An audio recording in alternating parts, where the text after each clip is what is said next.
Welcome to a new video. Today I'm going to share with you my Harpie deck profile. Now Harpie is a really cool deck that has pretty broken cards, although it itself is not the strongest deck in the world, which is really funny. It's a deck that have Feather Storm, which is a card that basically can turn your opponent to turn off, and it's also have the ability to go really easily to Utopia Double and OTK your opponent. But again, this deck is not broken, it's just very fun. But before we jump right into the video itself, I'm going to remind you that if you want to see more videos like this, please consider hitting the subscribe button, it helps a ton. Let me know in the comments down below, how would you change your build, what do you think?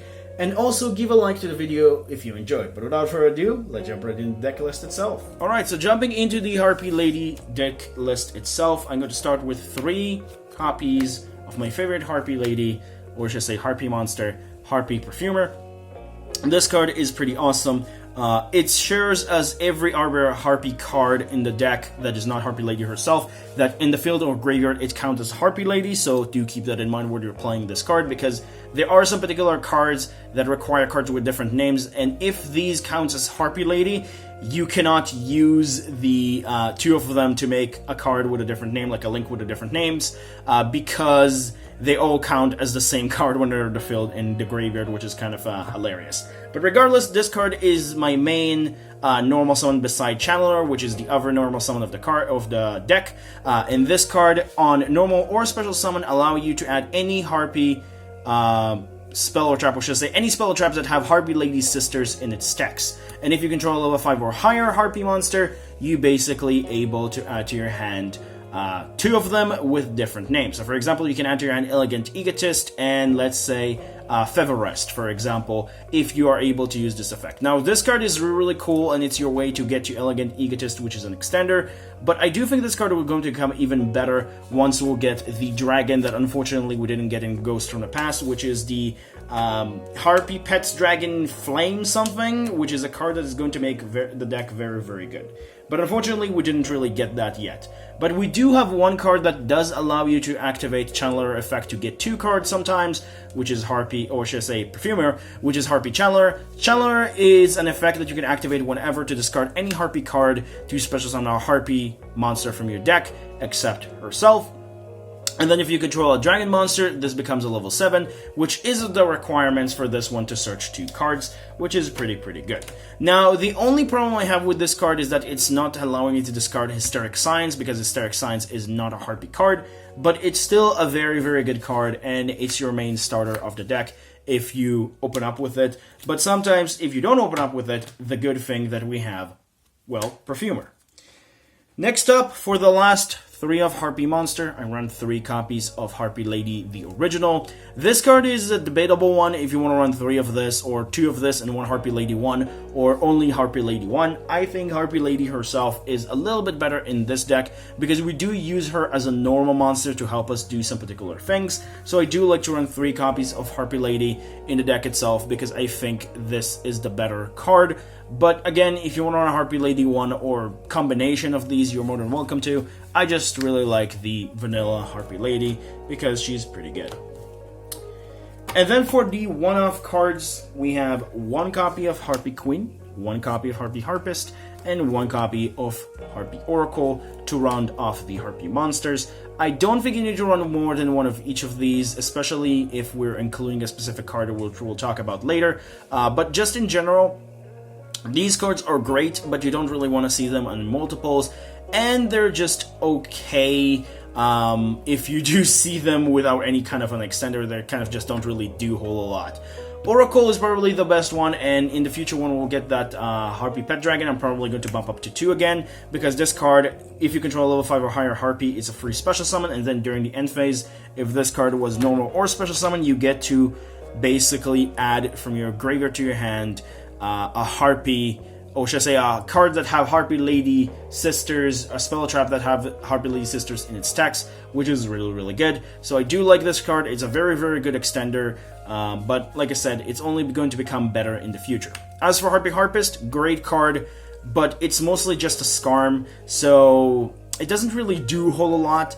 It's not like, you know, you can just special summon this or do anything with it. It's just nice discard fodder, or just like an additional name for the deck. So I do like Harpist, but it's just okay. I guess. If you want to bump this card up to 2, it's an option. It's just not really as good as I think it is, and especially now, I just want to make the deck as much consistency as possible. And then Harpie Queen is just search for your hunting ground, which you run 1 off the deck, because sometimes you need that field spell specifically.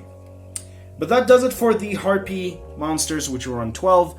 And then for the hand traps, we run 3 Ash Blossom, 2 Droll and Lockbird, and 2 DD Crow. Ash Blossom doesn't really need an explanation. It's pretty much the best hand trap, I think, in the format.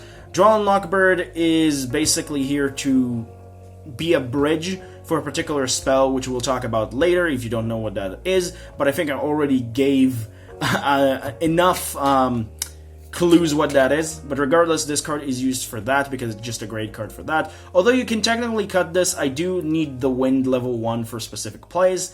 And then also Droll and Lockbird, or should I say not Droll and Lockbird, DD Crow is another bridge, but it's also not a bad hand trap by itself because it does help you deal with DPE and annoying graveyard cards. So I do like the DD Crow, but Droll and Lockbird could be argued that you can just cut this and don't need this, but I do think it has its own uses, so that's why I like to run that card. But that does it for the monster lineup, 19 monsters, including the hand traps. Now we'll move on into the spells. And for the spells, we'll start with the Harpie spells, which is 3 copies of Hysteric Signs, 3 copies of Elegant Egotist, 1 Hunting Ground, 1 Feather Rest, and 1, well, Feather Duster. Feather Duster is basically an engine requirement, and it's a back row removal that you can search. Doesn't really need to basically explain that much. This card is very, very good. Feather Rest is your, I guess, Daigusto Emerald on a spell that can shuffle any Harpie Lady / Harpie Lady Sisters from your graveyard and draw a card. And if you control a Harpie Lady Sisters, or not Harpie Lady Sister, a level 5 or higher Harpie monster, this will allow you to draw 2 cards instead of 1, so this card is very, very good, but you only just need it as a one-off. It's mostly the additional cards that you can search if you just have Elegant Egotist, because this and Hunting Grounds are the other cards that you just use if you are using the effect of Perfumer to search too, but, you know, it's just a really, really good card by itself as well. And then Hunting Ground, just your back row removal related card. Harpie Queen can search it, and it's just a very, very good card to dismantle boards. It's just very, very good. And then we have 3 copies of Elegant Egotist, because this summon Harpie Lady, the original one from your deck, which is an extender. And then we have Hysteric Signs, which is your basically a searcher for your emergency teleport of the deck, or add it from your graveyard to your hand. But the other thing that is really good about this card is that if it's sent from your hand or field to the graveyard during the end phase, you can search any 3 Harpie cards from your deck to your hand. Now, the problem is that there's not really a whole lot of ways to discard this in the deck, because Channeler cannot discard this. This is not a Harpie card, but it's still a very, very powerful card, and you want to run this card at 3, because regardless of the situation, even if you can only activate 1 effect per turn only once that turn, it's still searching for you Elegant Egotist, or add it from your graveyard to your hand, which is another extender, and then you can just find a way to maybe destroy it during your next turn, or even during the opponent's turn, which is also pretty good. It's just a really, really good card. And then for the card that I mentioned before that you need the hand traps as bridge for, I'm talking about 2 copies of Small World, which is a card that I do have a love and hate relationship with. I do think it's a good card, I just don't think it's as good as people make it up to me. This card is very, very interesting. It's allowing you to banish a particular card from your hand, or should I say a monster, and then you reveal a monster in your deck that shares only one of the type, attribute, attack, defense, and all that stuff. You can read it on the text of the card if you want to search it. I'm not going to explain it that much. And then the second card, you will then target a 3rd card in your deck, or should I say a 2nd card in your deck after the first one that you targeted in that. And that card need to also share one thing with the card that you revealed from your deck, and then you banish the 2 cards, the first one from your hand and the first one from your deck, and then you add the 3rd card overall to your hand, which means, for example, let's say I open up with a DD Crow, I basically can use DD Crow effect to banish itself, or should I say this card effect to banish the DD Crow, banish the Draw and Lockbird, and then Draw and Lockbird share with Harpies the fact that they're both wind, and then you can just add the wind monster to your hand. It is a neg 1, but it is very, very necessary in a deck like this, because it's allowing you to specifically add whatever you need to, and in a deck that kind of just doesn't really have a whole lot of starters, or like really huge plays, this is very, very good because it's allowing you to add Perfumer or Channeler really easily from your deck to your hand. So I do love this card in this deck, although I'm not really sure I like it in many other decks. It's just in this deck specifically, I think Small World is definitely very, very good. And then for the rest of the spells, we have 2 copies of Unexpected Die, 2 copies of Winged Requital, 1 copy of Double or Nothing, 1 copy of Monster Reborn, and 1 copy of Cold by the Grave. Basically, Cold by the Grave is just to deal with any hand traps if you're able to draw into it. Monster Reborn is to revive whatever you need to. Double or Nothing is for the Utopia OTKs, because this deck can actually go Utopia Double really, really easily. Winged Requital is very, very good in the deck. Now, you're probably wondering to yourself, if you want to activate Winged Requital, like, how can you activate that? Because I mentioned before that every Harpie Lady monster, right, Harpie monster will count as a Harpie Lady monster on the field. But the good thing about Winged Requital is that it says that it's original names, and the original name of Perfumer is still Perfumer. It doesn't count as a Harpie Lady's sister as its original name. It just counts as Harpie Lady's sisters, or should I say Harpie Lady's sister? Count as a Harpie Lady while it's in the field or in the graveyard.